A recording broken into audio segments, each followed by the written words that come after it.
Finding out my boyfriend has another girlfriend, wife, kid, and criminal record. I got out of a very serious relationship about a year ago and have since then been trying to experiment with more casual flings. I have always struggled to be spontaneous but figured that fresh out of a relationship was an ideal time to try. So, I started sleeping with the bartender, M, 40, at the restaurant I, F, 25, serve at. Everyone had warned me about his history and shitting where I eat. My coworkers said he was a man whore and to steal clear, but frankly I didn't care. I had seen him with a rotation of women and for that I thought of him as an ideal candidate for something casual. I kept low expectations and thought by doing so I couldn't be surprised or hurt. I was wrong on both accounts. At first, our relationship was exactly what I wanted in and unlike any I had ever had. He was an alcoholic and maybe turning me into one, but it was fun and felt simple. However, I realized I was falling in love with his lifestyle and maybe also him, though I had no intention of admitting either of those things out loud. I'd been warned about his dating habits and didn't want to be played. Plus, I knew he had already been married and divorced and thought talk of labels might turn him off. It went on like this for a few months, until one night he asked me to be his girlfriend. He said he had never felt like this before and wanted us to be official. I still wasn't entirely sure if he was capable of something serious,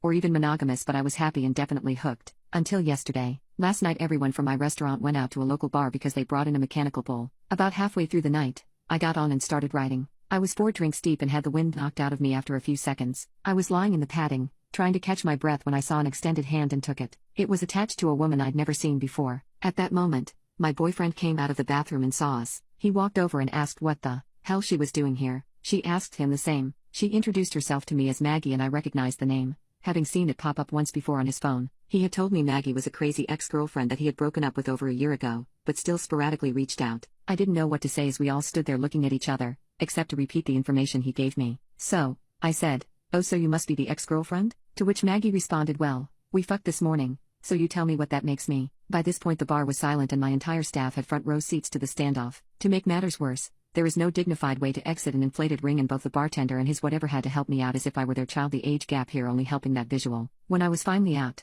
I grabbed my shoes and asked Maggie if she drank tequila. She said yes and we left our apparently shared boyfriend for another bar. As we walked, Maggie filled me in on the details. She said she had been sleeping with a bartender for almost 2 years. He had cheated on her in the past, but she thought they'd moved past his infidelity and turned a new page, but she had started to suspect something was up over the past few months. His texting was erratic, and she saw less of him throughout the week. She eventually sent a friend into the restaurant to spy on him, who reported that he seemed a little too friendly with one of the servers. Her suspicions were confirmed when she found a pair of panties under his pillow last weekend. I nodded and said nothing. We both already knew who they belonged to. Maggie then asked if I knew he was still married. Of course, I didn't. She was free with the details, perhaps happy to prove he never really loved me and I never really knew him. She told me that he never actually divorced his wife, who apparently lives in Florida with his child, another detail that he had conveniently left out. Maggie continued to pelt me with questions while I drank liquor at light speed. Finally, she slid me her phone and asked if I knew about this. On her phone was an article dated from a few years back that detailed his arrest for contacting a 17-year-old girl,